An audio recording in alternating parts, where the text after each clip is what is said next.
Right. Pensek esti, pena seguro na live esti. Diyan ka mabalik ka, St. Lucia? Oh yeah, well, atan. Estigi.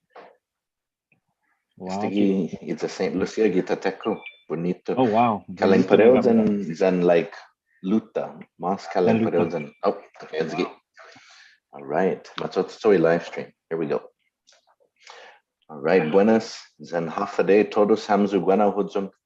Inan husi Mike Luhan Bavakwa. My name is Mike Luhan Bavakwa. Zen estigi un nuevo episode Fanachu. And I am here with another episode of Fanachu. And so if you are, first off, you may notice, what is this behind me? Well, I am currently traveling. It is quite late, and I have just finished 2 days of travel to get to St. Lucia or St. Lucia in the Caribbean for the Committee of 24 United Nations Regional Seminar on Decolonization. And so I am jet lagzu. I'm already feeling very jet lagged, but I scheduled this episode of Fanachu at the same time for Guam on purpose to keep me up, so I wouldn't go to sleep the moment I got off the plane. And so, but I did want to let everyone know about the beautiful background behind me. Bonito estina Tano Loque. And one thing that to everyone watching, the Caribbean is an interesting place that we should look at. It's filled with small independent islands, many of which are the same size as Guam. And it's always interesting to see the ways that they're connected and integrated. Whereas us in the Pacific and Micronesia, our islands, even if we're close together, are not particularly well integrated. And that's something that I always feel whenever I come back to the Caribbean. But today's episode is focused on the Chamorro Renaissance, and I'm very excited to have with me Kevin Camacho, who will talk about his perspective as a child of the Chamorro Renaissance. And so if you are a fan, a follower of Fanachu, then you know we talk about the Chamorro Renaissance quite a bit, because this is an important movement that has been going on for decades now. But it is something that has given life and substance to so many of the things around us. And Kevin Pago, if you look at me and Kevin today in this episode, both of us are wearing senahi. The use of traditional jewelry is something that comes out of the Chamorro Renaissance. Guam's participation in FESTPAC, it is something that actually gave rise to the Chamorro Renaissance and the development of Chamorro dance. The next time, when Jollibee opens in a Hagåtña shopping center, you know there's going to be Maga'taotao dancers out there commemorating that fried chicken. And that's because of the Chamorro Renaissance. Even the fact that every Saturday I have Zoom classes during the pandemic for the Chamorro language free Zoom classes. And at one point I had hundreds of young people from across the United States attending that. That's part of the Chamorro Renaissance. It's a movement which is broad and diverse. It involves language, music, dance, jewelry.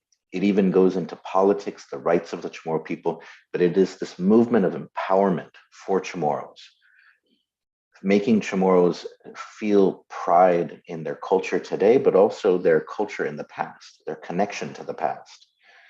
And so I'm very happy to have Kevin here with me today, who's going to talk about his experiences, because he is a fan of Fanachu, a friend of Fanachu, a patron as well.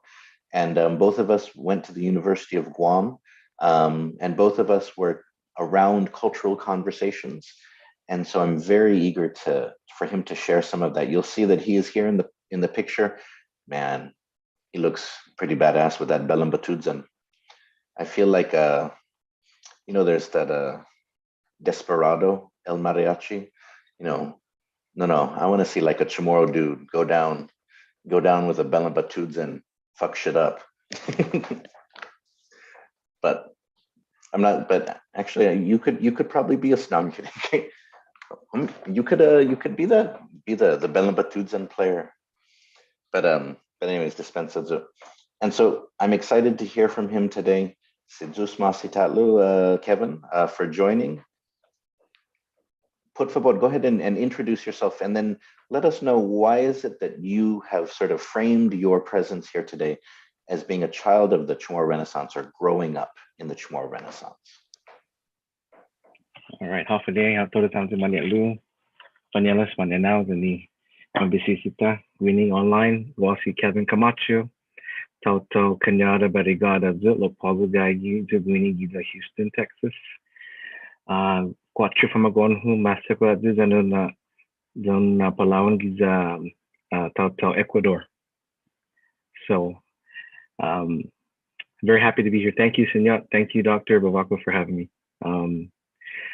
As you mentioned, I'm so happy to be participating in your attempts to stir conversations.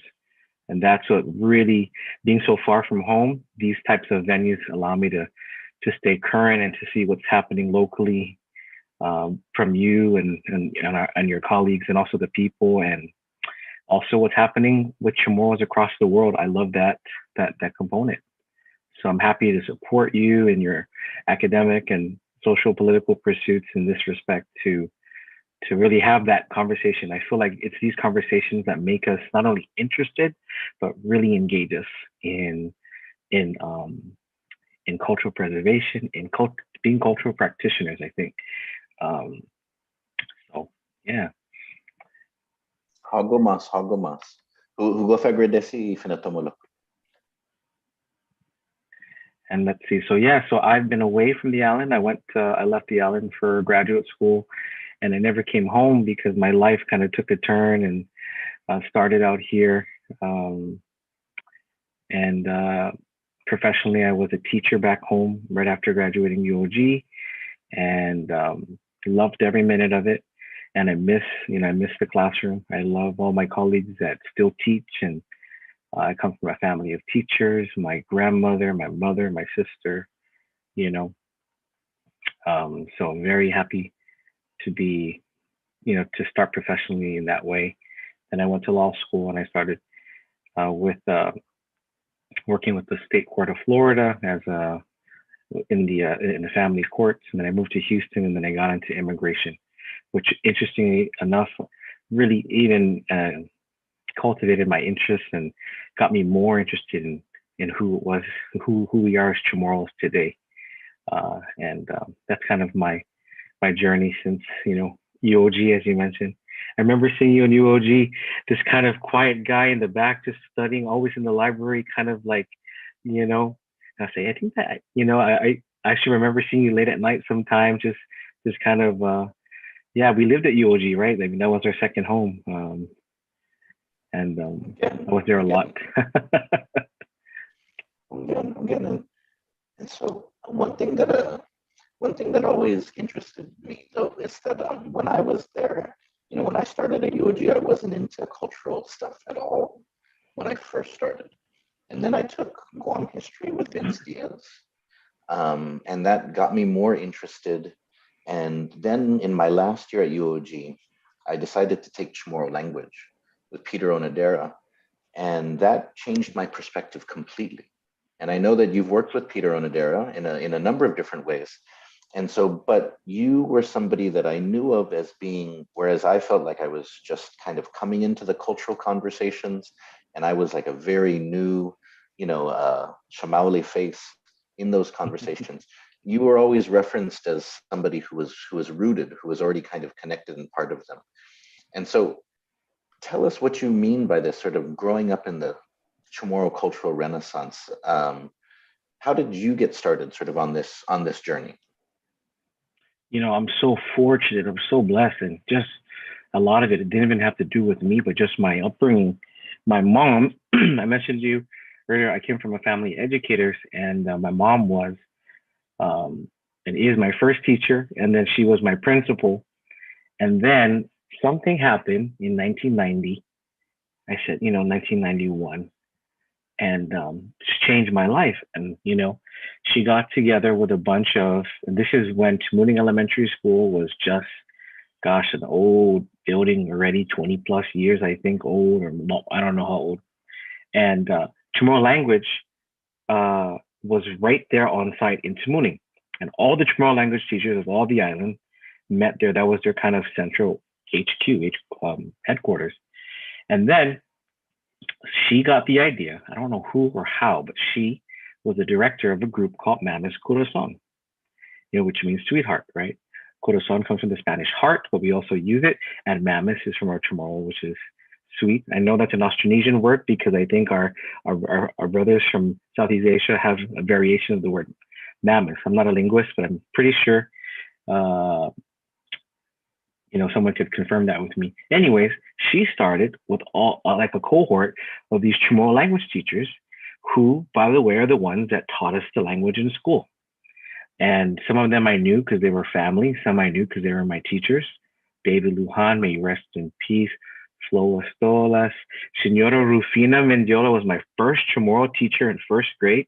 She's still kicking and strong, and she and I are still in touch. And I remember 6 years old at Caballito Elementary when my grandmother was my first kind of principal and grandma. May she rest in peace. So my mom in the 90s got this group together. And these are the teachers that taught us. Remember, I don't know if you went to elementary school here. Again, I'm not sure. But, our Chamorro language and culture education included the following. Singing. We even had Chamorro bingo with all these which is, someone needs to revive that because I learned a lot by that. You have the picture and then the Chamorro vocabulary word, guafa, gua, ko, and all these things. And then, of course, they taught us to dance. There was like the Bailan Piao, and then there was Batsu. And all these teachers that did this in the island formed a group with my mom, and they were going around and performing, singing songs. My mom is a musician as well, so she was kind of their musical director, and they all kind of joined forces. And I remember as a kid saying, wow, this is kind of cool. Why Mamis Corazon? It's interesting because they had this thought, this plot, or this kind of how do you call it? It was I want to say a play, but and it was the casamiento, it was the traditional Chamorro wedding, mamay sign, the complemento, and how that process, and they had this theatrical thing with songs that would mirror this kind of cultural component of our heritage. It was done well. They sing too. These people are singers and dancers. And then all of a sudden I heard something about FESTPAC. I was like, oh, FESTPAC. And all the cultural practitioners at the time, Uncle Frank Perbone, I say Uncle Frank because, out of respect, and also we're also relative. Uncle Frank from Maga'taotao and its progeny, right? And I met all these people. I was exposed at once. And then a Guam delegation was formed, and they sent us to this place called Rarotonga, which is the Cook Islands in the South Pacific. I had no idea, no concept what was happening. But prior to this FESTPAC of 1992, I would go with my mom, government house, government functions, private parties, and it would be really just this sharing of our language and our music, and it was centered around this kind of casamiento en Chamorro, right? The marriage customs, how one family and the other families and they meet, and and then so that's kind of what started it. I was infused with. I was 10 years old, and we traveled through Australia, through New Zealand, and we get to Rarotonga, and my mind was blown. It was amazing, as a 10-year-old kid. Tano Rivera, another relative, he was the first one that I know in like modern history, contemporary history, that did the kind of soliloquy of the Chamorro chief. Tano, and he was emblematic too. He would perform in Guam in the 90s and 80s, I think, and he did his rendition. I met Maria Yatar, Peter Onodera, the Gumbars, Scambuluris, the Castros, Tan Rosa Kirichai, and all these Chamorro teachers, Uncle Dave Luan, and I was like, wow, thrown. And then I said, these are other Pacific people. I don't know who Tongans are or who are the Cook Islands. I don't know who Tokelau and Wallis and Futuna, Samoa, and they were so proud. And it was just like an Olympics of cultural sharing. And I was thrown in. I don't want to talk forever, but this is kind of, for me, the introduction. Put for board. Keep going, because, Paraguajo, I've heard of Mamis Corazon, but and that's why it's I love hearing more of the details of it, because this is what I love about doing Fanachu, is that for me it expands my research and my knowledge, but it's also a record, because think in a generation or two, so, if we don't speak about it, document it, write it down, how will the future generation know about sort of this experience when FESTPAC was still a new and sort of enlightening and world-opening thing for Chamorros? Because because when 2016 came around and FESTPAC came to Guam, this was after going to FESTPAC for quite a while, but in the early years, the experience at FESTPAC was very different, because, as you said, Chamorros, for historical reasons, a lot to do with colonialism, Chamorros kind of felt like Guam was higher above all these other islands because they don't have as fancy malls, they don't have 17 McDonald's on the island, they don't have all of these modern things. But then when you go to FESTPAC, you see that, like all of these other cultures, they may not have as many modern things, but they also have this pride and this rootedness in who they are. And that's what Chamorros had been missing. That's what the Chamorro Renaissance was a response to. And so, please keep talking, because for as somebody who did not grow up sort of hearing much Chamorro or being around these spaces, I'm loving hearing about your journey. So, por favor, consigue. Yeah, so just really briefly about the Cook Island. So I had no expectation, but we had a tour guide and we were assigned a tour guide, and they put us up. There were no hotels enough to handle us. So they put us up in community centers, and there was one house. There was one wooden house. It was really nice in terms of just the quaintness and the cleanliness. It was a really nice house. The whole Mamis Corazon was majority of them were in that house, with kids. And I was with my mom and dad and my sister, and the food we ate, the gualo from the produce, the fresh fruit every morning. The meat, what they slaughtered the pig, and the bacon tastes so fresh and uncured. I noticed it, just these little things. The main mode of transportation around the island was by foot, by moped, or you could take a van or a car. But the island looked like it was suspended in time. It was very simple, but beautiful and clean, and just it was paradise. Anyone go to Rarotonga. I think several Guam groups have gone over the years for various things, including the paddling and the MPRA folks and all these other things. But anyways, I saw for the first time different islanders there sharing who they were and the different types of arts.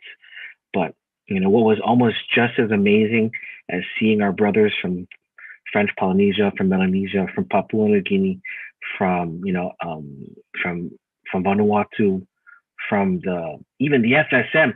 So proud. It was weird because what's happening in Guam with our FSM brothers is a topic for another day. But it's almost as if I felt, distant brethren from FSM, because when I saw them, like, hey, I know these guys, I know Chuk and Palau and Pompey and Yap, and and it was nice to see islanders that I knew had familiarity as a kid, because many of them were my friends at school. But what was almost as even more interesting than that is seeing our Guam contingent, Tunjak Luhan, Rick Castro, Tano Rivera, and all of the artisans that came from Guam. Just was so impressive, because I'm like, wow, I wasn't introduced to these things, up until this moment. And that was the beginning of my understanding of cultural preservation, just the importance of it, because I didn't speak Chamorro as a kid, you know. Sidus Masi, and you're getting some comments and some support from people. You're getting bibas. We've got people watching from all over the United States, from the southern United States, from California. Hey, Sidus Masi, and remember, if you have a question, en lenguaje finaisan mo para si Kevin, put favor, pegahagi comments, pat sinyon mensahe Zoom. You can put in the comments or you can message it to me. And so now, this wasn't the only FESTPAC that you attended, though, right? Yeah. So from that FESTPAC, my heart, my mind, my soul, my spirit as a 10-year-old kid was stirred. So I said, when I come back home, my real journey of cultural kind of discovery, what it means to be Chamorro in, as a kid, as a 10-year-old kid in Guahan, it really did something to me. So of course, Mama's Corazon continued, and for another 4 years, they were meeting, and they were celebrating, they were sharing the language and the song through song and dance. And then 1996, I think it was it Western Samoa, and I was still my mom. I was there with my mom singing the songs, learning the music.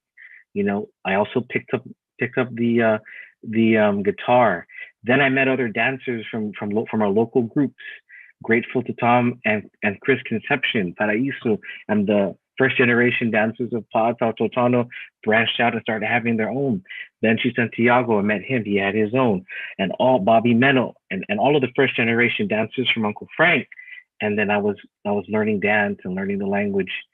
One of the coolest experiences I had, I'll share real quick, my mom, and I asked her this the other day, she didn't remember.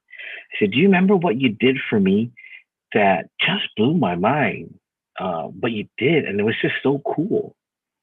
There was a language immersion meeting of kids, and I don't know if they got a grant or what, but it was held at Comisión Filo Chamorro. At that time, it was like in Tizan.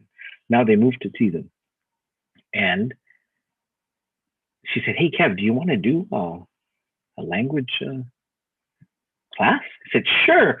I'd love to learn language, at this point, I'm talking to everyone I can in my Appling and my Pawasu, attempt, and it was hard.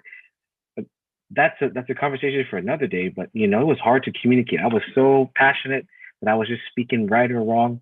And I think that today, you mentioned it on many an episode, even with Miss Rose, how she's practicing the language. It's so important. We need to just practice it. We need to talk to each other through Zoom, in person. Yeah. But so my mom enrolled me in a Chamorro language immersion class with like 600 kids. And I don't know how we got picked or whatever, but Dr. Rosa Carter was the facilitator, was the teacher. And I was like, the pura if Chamorro naging gagawin mi class, no, kumentusit gi Chamorro. And I said, wow, that was the first time I really said, the language can be practical, because we sing the songs but to use it is, so that was kind of cool in and of itself. Yeah. Oh, awesome. Again, siyempre may kumbida how tati otribiyay pari kareramo na pari lenguaje, because that's it's another one. I always like to bring in second language learners, because I hate to say it, there are some youth who are first language speakers, but a lot of the load is being carried by those who are second language learners, who learn when they're adults, and it's a very different experience. But oh wait, so in the picture, sort of on the flyer, you have a belembatudza. So how did you end up learning to play the belembatudza? Because you said that you learned to play guitar, to sing. How did the belembatudza come into this? Another gift that I didn't deserve when it happened is when I met these people, my dear mentor and friend, Dolores Taitino Kinata, was an apprentice under Tunuwan Menok Chrysostoma, I think, which was the last known master Balembal Tuzin, branded master, And she was studying under him, and she just graciously taught me everything she knew, from the history to the technique to just the repertoire to the function. And I didn't realize at the time how blessed that was. Oh, what a gift that was. Because she was apprenticing under Tunuwan. And Maria Yatar as well, gifted woman. She she's a she had a different angle of the Balembal because, as you know, the instrument is found throughout the world. So in her studies, in her scholarship, and in her interaction with other people, she learned another method, another way of playing. In fact, her instrument was constructed differently. I want to refer to her as my teacher, because she is. The Taitano Kinata used the Benalu wood. That's a coastal wood that's pliable. She said, and she would say, hey, historically, there were fibers. I don't know if it was the pandanus fiber, and she would tell me. But most recently, the past modern history, past 100 years, we've used tire rods and tire wire because of the twang and the durability. So she showed me how to assemble the instrument and how to play it and how to care for it. And I was not fortunate enough to go and start from the cultivation of the wood and the making of it, and then she gifted me one, and I still have the one that I have that I used in. Anyways, I'm going off track. No. Don't worry, because this is we follow Manamku rules on Fanachu, which means you can go in a circle. You can go in a circle. Right. Now, what was the question again? No, just about the Belenbatutan. And okay. Actually, we have also, real quick though, we have Adrian Cruz who's watching, and he says, Biba Kevin, and he says that you and him and Jogu Matauta would speak Chamorro to each other in high school. Magahit, binidisizulo quick sa guaha manatungol huske GFD. Za go fagure desi is una oportunidad, Kumentus Dani Maga'taotao Siha. See Adrian Cruz, he's also a fluent speaker. Then he got as Hossein Gumatauta. And he also learned the language early. He was they spoke well. I was the Fanachu one jumping in. I'm like, hey guys, I want to sit in. I want to talk to you, and I'm going to just listen, and I'm going to chime in. And they were gracious. And very, very understanding. And also because, it wasn't seen as something cool yet, This is before this is like 1996 when we were just little freshman at FD, and I felt you could feel the momentum growing of, maulikat na sinyat kumentus gif gi lenguajita gif not tapagu, mentres no man, man gagit gi escuela, we had, and it was fun. It was so cool because during lunchtime and during breaks, gagyan gimbanda mapos sa Manila Boca the gagyan matapos kito ni Roxy buildings and mangaya magot, and it was like so cool to talk to these guys in Chamorro at the time because no one was doing it. It was pretty cool. Again, that's one of the things that I think many people don't recognize about sort of the importance of the Chamorro Renaissance and how it's brought us to the place where we're at now, is that a lot of Chamorro things didn't used to be cool. They didn't used to be something that, even one thing, take Johnny Sablon, for example. When Johnny Sablon first started releasing music, it wasn't necessarily a lot of the young people that were into his music. But now, now you've got young people that really like Johnny Sablon. For him, he's emblematic of Chamorro music. When we were growing up, there weren't a lot of Chamorro books that were out there. Now there's more Chamorro books than ever. And even, like you said, speaking Chamorro. My my kids can speak Chamorro, but they don't think it's cool to speak Chamorro, but just about everyone around them thinks it's very cool that they can speak Chamorro. Whereas for them, they're like, you just want help with your homework. You just want help with your Chamorro homework. But so that's an example of sort of the shift that's happened because of the Chamorro Renaissance. And so I did want to, and so feel free to take it any direction that you'd like, the conversation. But so I did also want to give you a chance to talk about Ginen, Hila, y Maga'taotao Siha. And a lot of those, because that was a very important creative arts performance group that really filled a void on island in terms of giving people that had a passion, that had humor, that had talent, that had something to say, giving them a space in which they could express that. And I remember when I was at UOG attending several performances by that group. And so tell us more about that group. So I think now we go from 1996 to kind of the late 90s, early 2000s. And I, like you, took Chamorro. I had Guam history with Dr. Catherine Uggan, which was a cool class because she's a very, very she's a very, very passionate and intelligent and also very witty teacher.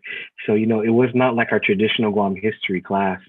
She added something that was different. She added something that was her approach to the class was not traditional Western education. It was very cool. But I took Peter Nadera. Peter Nadera was my first, I took Chamorro 101, I think 102, whatever it was, our 2 language classes. And since then, he got me involved in his plays. So I was in his plays. I Hagahu in the 90s. Then we did Saina Destelado, which was a great play. We need to revive that. We need to go over that script. That needs to be performed because the message there, Peter is a genius and he's a mentor as well and a dear friend. And I'm like, man, this is just amazing. I almost followed your footsteps. Well, after I finished UOG, I said, I think I'm going to do a Mark Masters, or I think I want to do something in the humanities, but I was kind of like here, but I was writing and I was doing music still. And, I was playing music as well in the, in the local circuit with friends and the church and with a good, back to Hila Maga'taotao. So Peter Nadera always maintained contacts with me. He goes, hey boy, malaga no manitnan tani din mami group, ikupan mami lahafan klasin group, it's a storytelling group. Story, yeah, lahafan stories. No, I don't have any stories to tell, what could I tell? So I wrote some things. I wrote some poetry, and I wrote a chant, and I taught it to the group, and everyone contributed kind of their writing.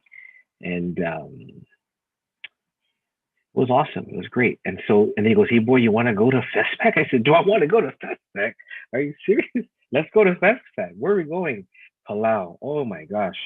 And that was another gift to go to Palau.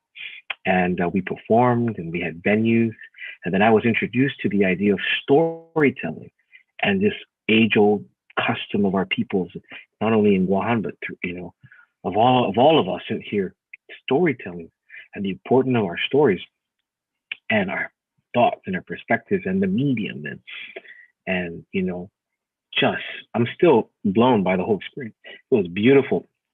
We met other it's called the Literary Arts Group. We met other literary arts practitioners, teachers, writers, musicians, and we also performed locally on Guam before FESTPAC, and after FESTPAC, I kind of taught, and then I left Guam shortly thereafter. But that was my last kind of stint. Was in 2004. We went to Palau. What a gift! Palau was great. Palau is like our sister island. I feel so connected. And I don't know. I found out from my mother, everything too, that we had family in Palau. I said, we have family in Palau? She said, yes. Matter of fact, grandma's cousin is in Palau. I said, grandma's cousin? So I met my family in Palau at FESTPAC. And what a cultural some, just amazing experience to know I have family in Palau, blood relatives in Palau, and they hosted us, and it was just amazing. What an experience, But yeah, that was kind of that was my stint with the Ginen Hila Maga'taotao.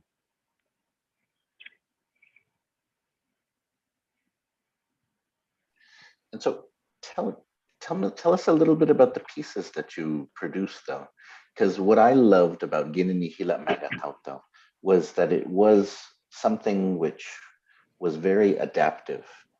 So you could tell that there was parts in it which were meant to reflect ancient traditions, and that's something that the Chamorro Renaissance helped make possible, is that you feel a positive connection to your ancient ancestors.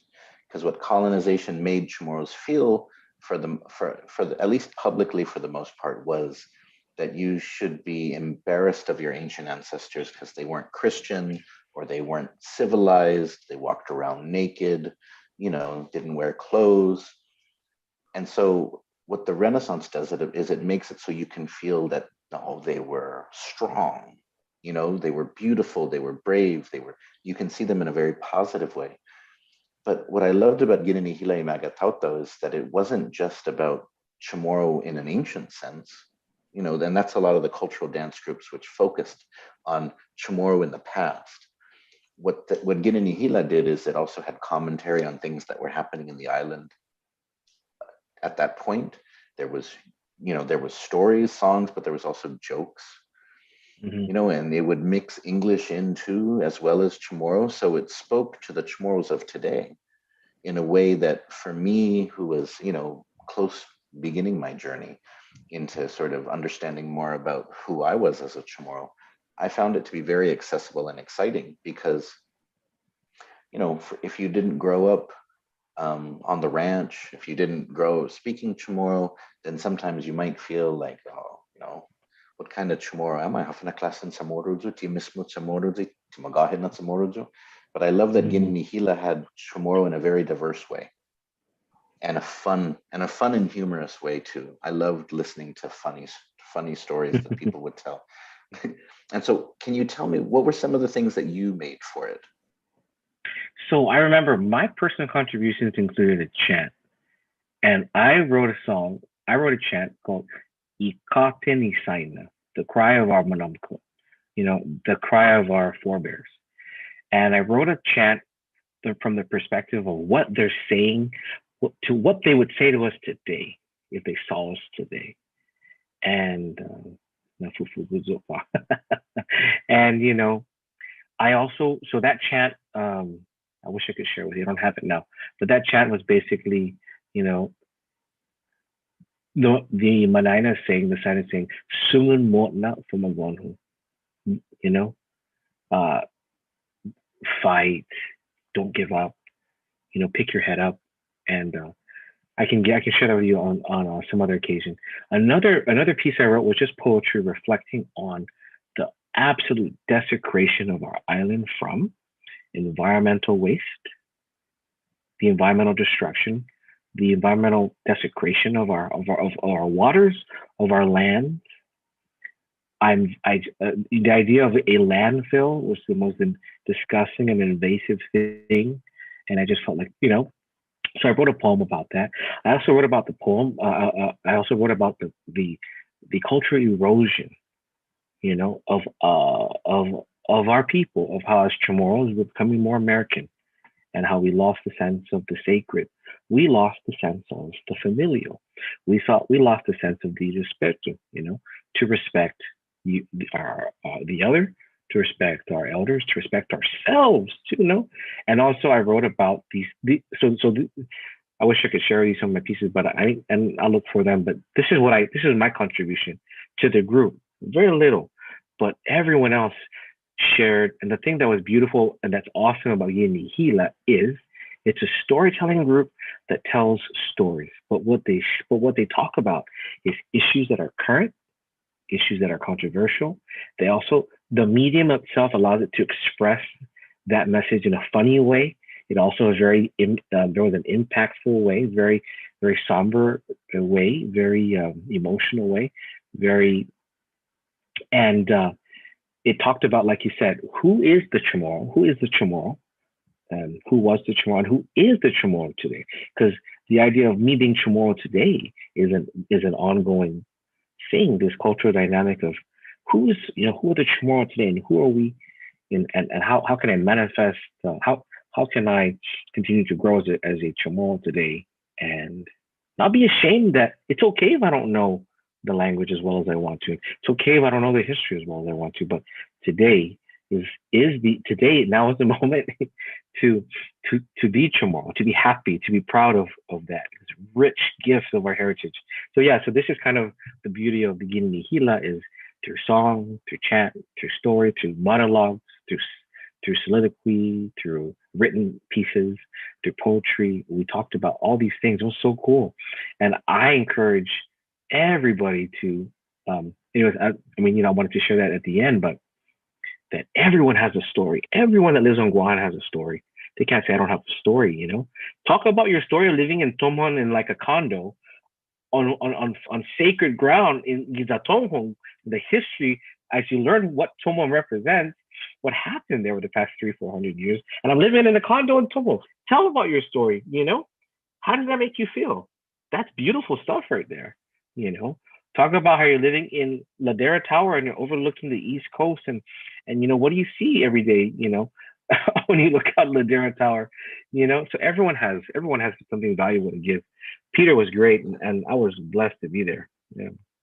No, I wanted to give. We're getting more comments. We have a comment from Vince Diaz, Dr. Vince Diaz, and he says, I always admired Kevin's talents and passion, having first seen him singing at clubs with Maria Guitar. I always enjoyed getting to know him and his new family in Ann Arbor, where he went to law school, and still love hearing from him via social media. And so he says, thank you for the chance to learn more about him and his experiences in the cultural renaissance. Biba, Kevin, send our love to your familia. Jesus Masi, Vince. I have to put a plug for Vince because he was very, very interesting story, because I met Vince and I didn't know who Vince was from left to right. It was so weird, And this is a true story, by the way. It's a cool, I think I should anecdote this or write this down, because it's too cool and funny not for it to be known. So Vince, if you're listening, I'm going to share this story. I went to law school with a good buddy of mine, and, two Chamorro boys, mediocre, lower middle class dudes that, no big names. And we went far away because we wanted to go to law school and see what a law degree would do for us. Mangagiam, you get Tonga Sose, I don't know if he's watching, maybe not. No, Mangagiam, you tend to mapusang mamahan, groceries and, masya. Za, Mangagiam, yalum itenda, the equivalent to like a payless. Za sigiam gifumino, Chamorro se tumalu tima comprendi ha faleleco.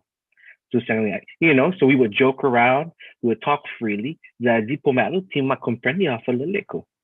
Lo, tungo hadi gagi, gifun estiga tonga sose, asagwan Vince Diaz. Dr. Tina Taitano de Lao Diaz. Haatanzo, lo Tina, I don't know who Tina was from left to right. Posisyonya kulana Pika na Palawan. She looks white or Hispanic, no? The gagiam does you say leknya giza the leknya matu gifyono the leknya ko Chamorro hamzo. It was the coolest thing, because we're like, holy crap, Tina. Not Tina, but we're like, oh my gosh, how much did you hear? So from that moment, I met a Chamorro, and I found out who Tina was. And I said, yeah, we're Chamorro. Oh my God. And I didn't know Tina was there doing her doctorate. I didn't know Vince was I didn't know Vince was teaching at a wonderful University of Michigan. And that's where my wife, she wasn't my wife yet, but that's where she was going to school. And that was the coolest experience, yet, because I was talking Chamorro with my buddy that I talked Chamorro with in high school. And we were having fun and just kind of goofing off. No, it was so cool. Anyways, from there on, Vince has also been like he was like an uncle. He brought us in. He met I met him. He showed us around. When we got to Michigan, we didn't have anything, right? So he took us to Sam's Club to get our bikes because we had to bike from our apartment to school. So we thought that could have thought that, no? Thought that could have mommy. So for the first month or so, we were biking to school. So Vince Diaz took us to, he basically said, okay, here, let me help you. You have an empty apartment. Let me show you where to get stuff. Vince was great, and then he became a family friend, and much love and respect to him and his family. And then he introduced us to other islanders. Vince is also very gifted, and he's also musically inclined. So we jammed, we barbecued a couple of times, and that was just what a great kind of serendipitous moment to have Dr. Diaz and Dr. Delisle there, and they were just wonderful. It was just a great time, man.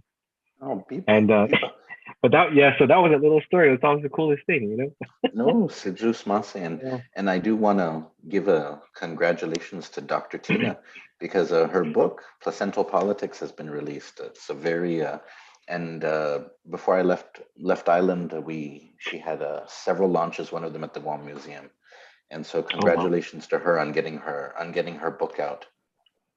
And so actually, I have some images. We have about 10 minutes left.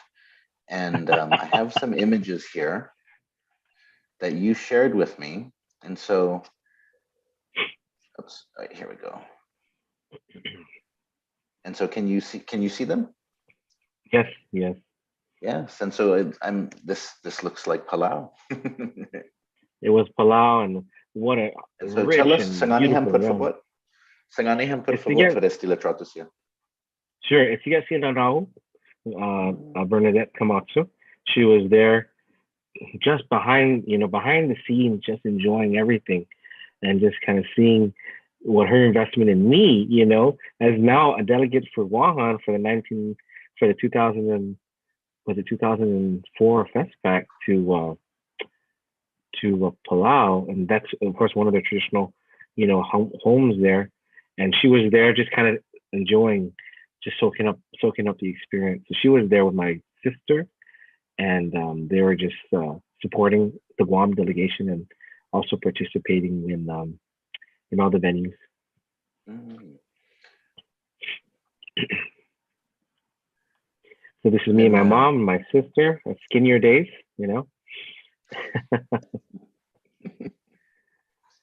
Nice. And here, this is I see my Uncle David. See my Uncle David Flores there.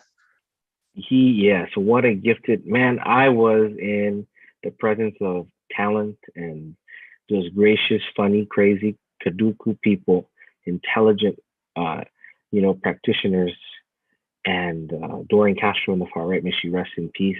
Amazing voice. The Gumbar family had wit and also just a true heart for culture. And I wouldn't be Dr. Rosa Paloma too. She is just a mentor. She's a friend. We lived in Vergara together. See her at church, and I would go to her for many, many things. And I actually consulted her on even the translation of some of the things I wrote. She's been a great friend and a great mentor. David Flores, a very gifted musician. He and I were the ones accompanying the group when we would perform. Of course, very gifted musician and very learned as well. With his traditional haircut, I loved his haircut. Oh man, I've never been brave enough to get the kapua, to get the Zuigaptalun kapua. Mm-hmm. And this is me just meeting our sisters from the other islands. I don't remember where they were from specifically, but just the cultural sharing, and me trying to Andy a little bit some of our sisters from other areas. I was a bachelor there, honey, single and mingle there during those times. What is it? My wife is watching. Whatever happens at FESTPAC stays at no, I'm just stays at FESTPAC. That's exactly what happened. And everyone that's been to FESTPAC knows. That's basically true. And this is us during one of our practices. Yeah. Profile view there of eating all the yummy food. There's Uncle Peter Makana Duenas, may rest in peace. I think it's Untitled. Uncle Dave Lujan also mentored me. Rest in peace. And of course, David Flores, the Gumbars, adoring, and Teddy, Ned the dog, also Chamorro teacher.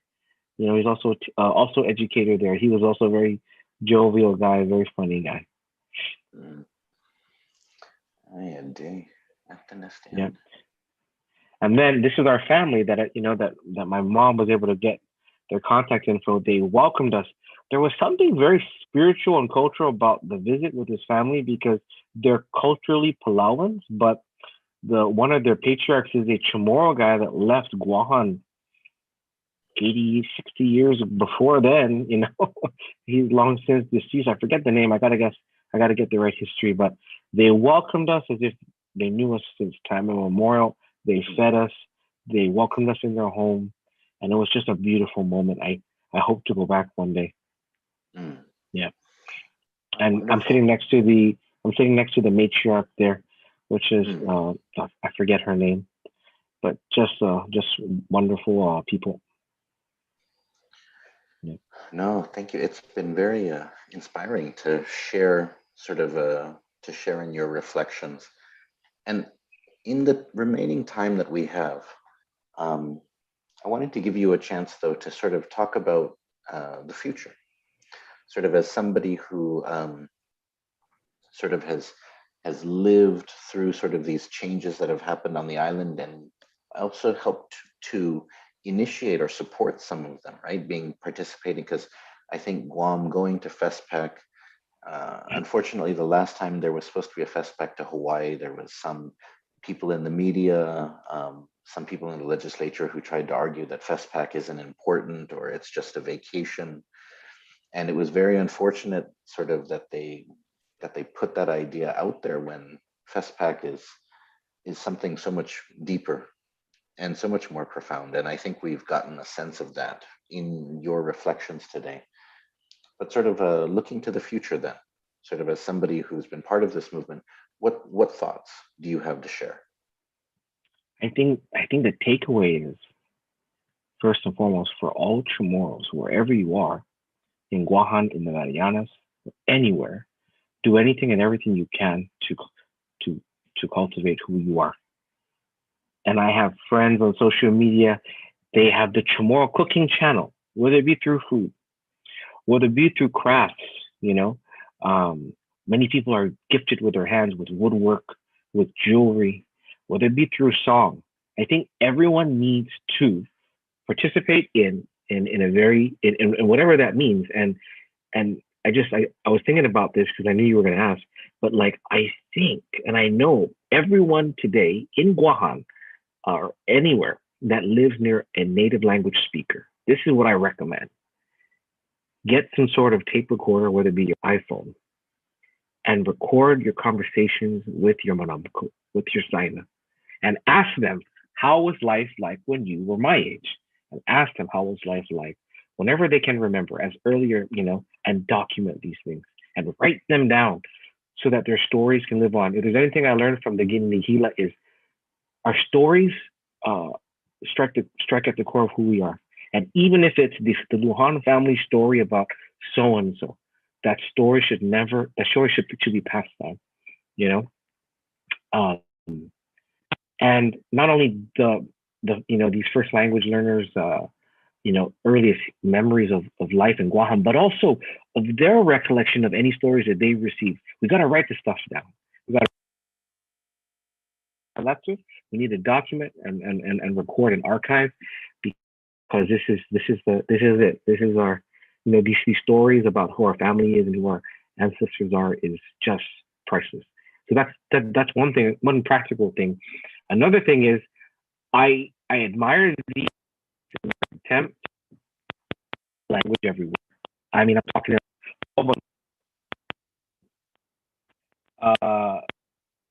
stuff.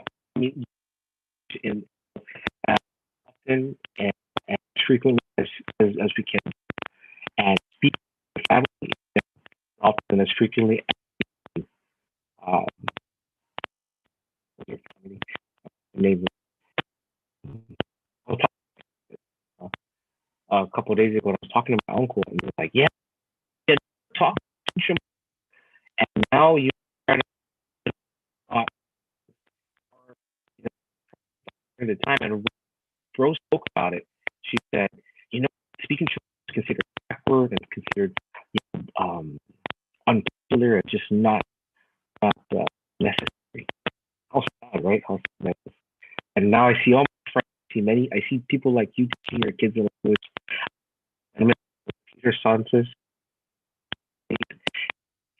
the language to his kids, and seeing people from our generation doing what they can. So there's hope. There's hope for this cultural renaissance. And yeah, those are the two things. But hopefully that makes sense.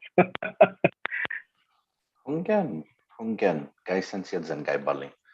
Sidus, Masi, Kevin, and thank you so much for sharing your experiences today. I think, and especially your final points about the need to talk to our elders and hear their stories, because when you think about it, just a few generations ago, you spent all your time with your family, hearing and talking to them, and now you have to work, you have other interests. And so when you think about it, there's less chance for you to hear those stories, to hear things that are important to the family, about the land, about the past, about their experiences, the creative stuff, the jokes. There's less of a chance for them to be passed on. And so it's so important to hear those stories because, it's such a sad thing then when you kind of look into your past and there's nothing there because you never thought to ask and you never thought to listen. And so, again, I encourage everyone, put forward, listen to what Kevin has suggested. If you have elders, and they don't have to be 100 years old, because even growing up 70 years ago, the island was very different.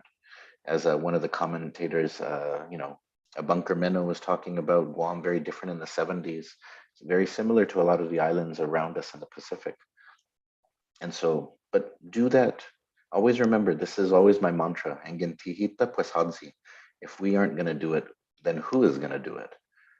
Are we going to wait for Netflix to come and buy all our stories from us and turn them into episodes for people to watch around the world? What's it called? Maktumangi Smithsonian? Or are we going to wait for the Smithsonian to do it for us? We should just do it ourselves. Look, Kevin, thank you so much for this. I learned a lot.